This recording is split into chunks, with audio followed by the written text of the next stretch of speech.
Hello, I'm Kimberly Katherine, and welcome back to the Lightkeeper's Path. I'm so glad you're here. I just wanted to jump on and tell you just a little story, which has also been a big piece of my healing path. So, I've been tracking my finances and really going down to the real nitty gritty. And it's so interesting because yesterday I was looking at a storage unit and downsizing it. And here's a little tip.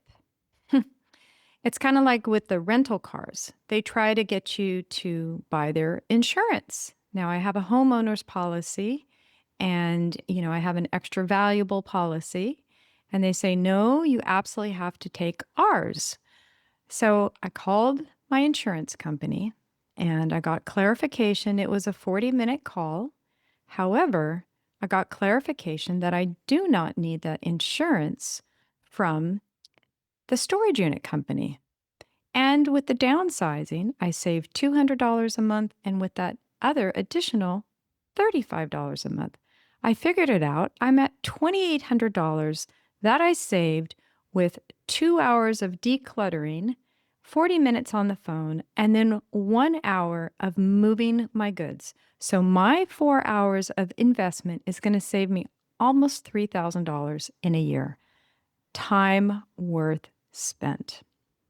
Another interesting thing was I happened to call my cell phone provider. It was triggered because I got an email that there was some service that I was paying $5.99 every month, but it hadn't been turned on. So I call them. That's another hour phone call. But it ends up there was something that was randomly added for 20 months, and it comes to like $120.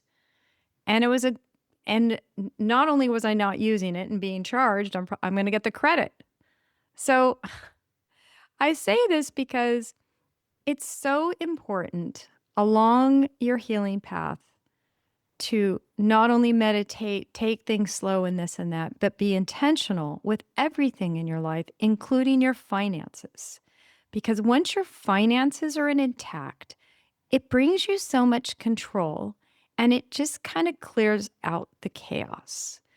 So I've been having so much fun with my Excel spreadsheet. Daily, I update it and see where I'm tracking and see where my money's going. And then I've been going through different subscriptions and trying to whittle them down, or do I need this? Do I not need that? And I have to tell you, that has been one of the probably the most healing things I've had on my journey is getting control of my finances. Because when you don't have control of your finances, it doesn't matter how spiritual you are or how this or how that, you're still kind of living a little bit like on the edge on the chaos. Now, I'm not talking about, hey, I live within my means and I'm within, 5%, that's fine. My previous life was not like that. My previous life was just, I've got the numbers in my head, the other person in my life was, I don't need to do that. I've got the numbers in the head. I know, blah, blah, blah. Well, nobody has the numbers in your head. You have to write it down. It is freaking amazing. I go through my two cards. I have a debit card and I have a credit card. I go through it every morning. And if I'm traveling or I'm out of town or something's up, 3 days max. Um, and I got to tell you, it is the biggest healing ever.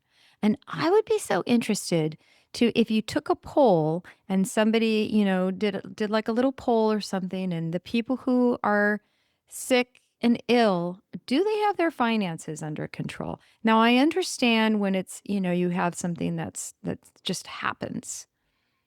But it's also kind of interesting how when things just happen, it's also an excuse to spend.